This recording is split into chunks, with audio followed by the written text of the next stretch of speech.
Check with a physician before trying tantric magic.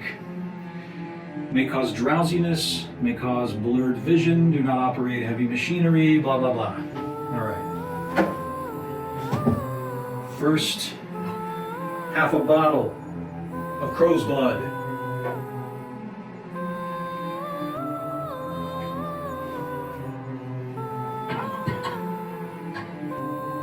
Half a bottle of ashes from the cremation ground.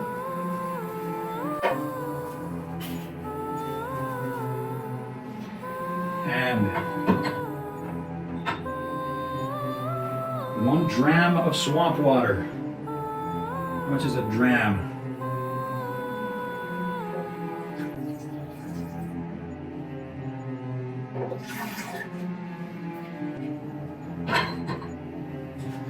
Right.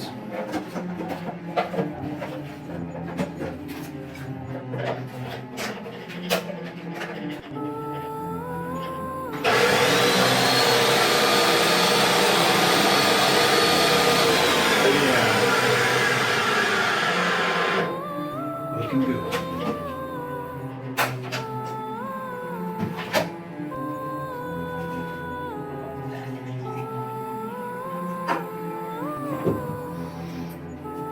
This can't hurt.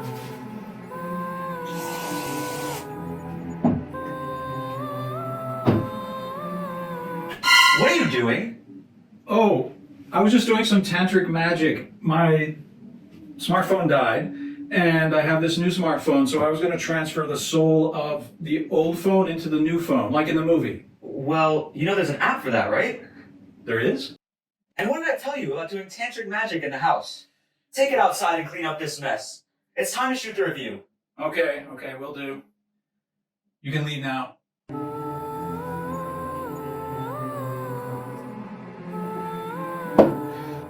Virupaksha!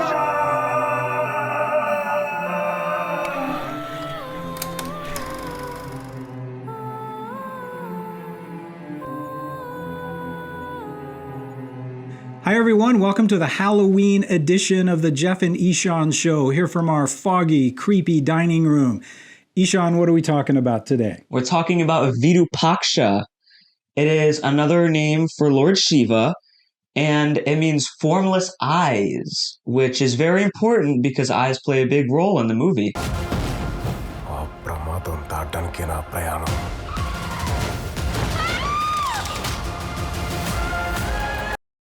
It is a 2023 Telugu-language MA-14 rated horror film, co-written and directed by Karthik Varma Dandu, along with Bandreddi Sukumar. Ishan, what's it about? It's about this man who goes back to his mom's rural village for a few days, and then suddenly all this creepy stuff starts happening. There's weird zombie guy, and then the whole village goes on lockdown because the priest says it's cursed. And then he's stuck there for a while, and then even more creepy stuff starts to happen. Okay, I'm going to fill in a little bit. Surya, played by Saidaram Tej, goes to visit his ancestral village with some of his family, and he meets Nandini, played by Sangmyuktha, and of course they fall in love. And everything's going great until a curse on the village rears its ugly head and people start committing suicide. The village priest puts the village on lockdown for 8 days as part of a purification ritual.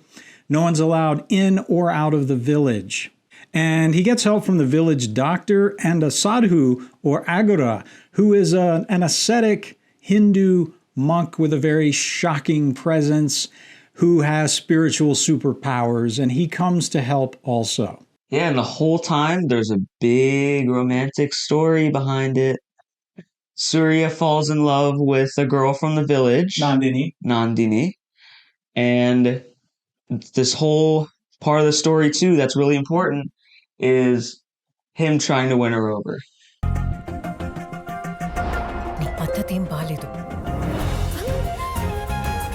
ఎంత పెద్ద కళ్ళుంటే అంత ఎక్కువ ప్రేమ ఉన్నట్టు తెలుసా? ఆ అమ్మాయి గురించి చెప్పి చావగొడుతున్నారు. ఆపరా నీ గోల. చూడని చూడే ఎంత ప్రశాంతంగా ఉందో.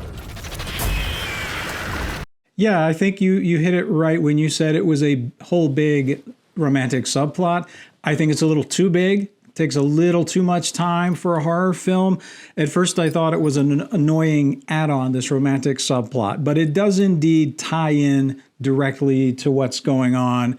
So I gave it a free pass.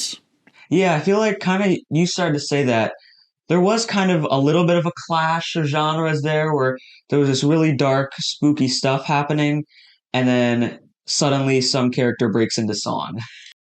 Well, Which I know, it's not Bollywood. It's Telugu cinema, but still it's Bollywood-ish. It's a big budget movie. It just felt like a little bit clashy to me. Well, the mix of genres is also not unusual for big budget Indian cinema, but you're absolutely right. It can be a little jarring to someone not accustomed to watching that, for sure. Here in the States, for example, but we're used to it. We've seen a lot of it. I mostly loved it. I had a couple of beefs. One, like I said, the romantic subplot, it could be there, it's important, but this movie clocks in at about 2:20, and that's not unusual for an Indian film. But really, that subplot could have been condensed and the movie would have been just as fine. It could have clocked in at 2 hours. I think that would have made me happy. And the other issue I have is Surya, played by Saidaram Tej. He's so wooden as an actor, and I don't know if it's his fault or he was doing exactly what the director told him.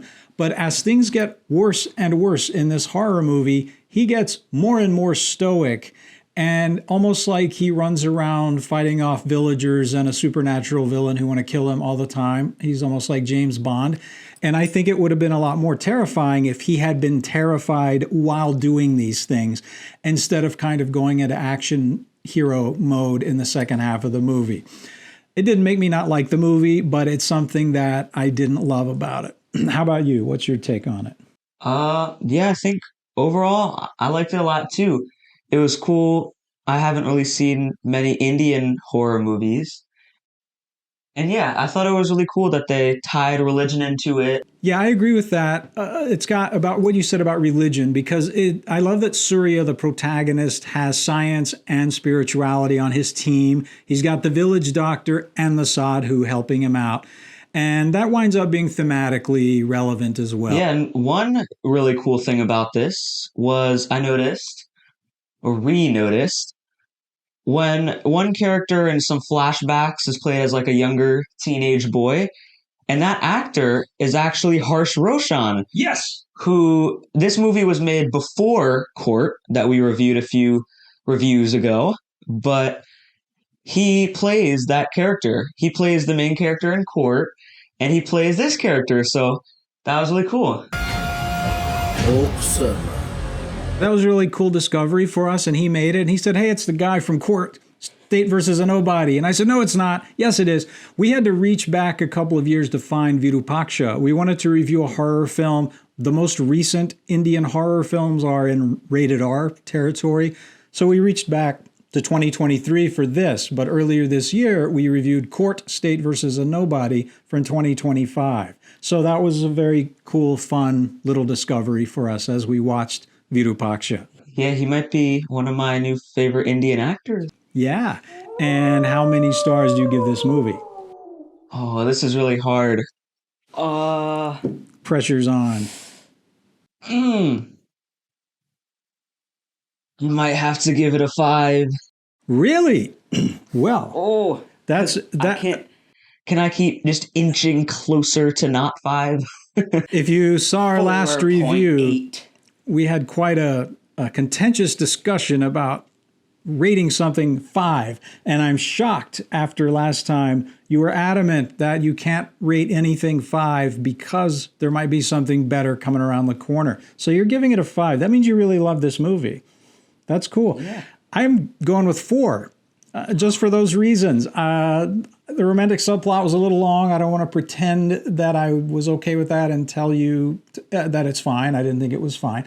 And I'm really a little bit disappointed in Surya, Saidaram Tej's acting, especially in the second half of the movie. Maybe I'm being overly critical, but that's why I bumped it down from 5 to 4.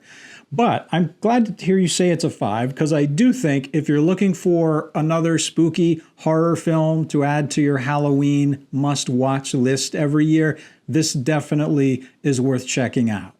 All right, happy Halloween, and we'll see you next time. See ya.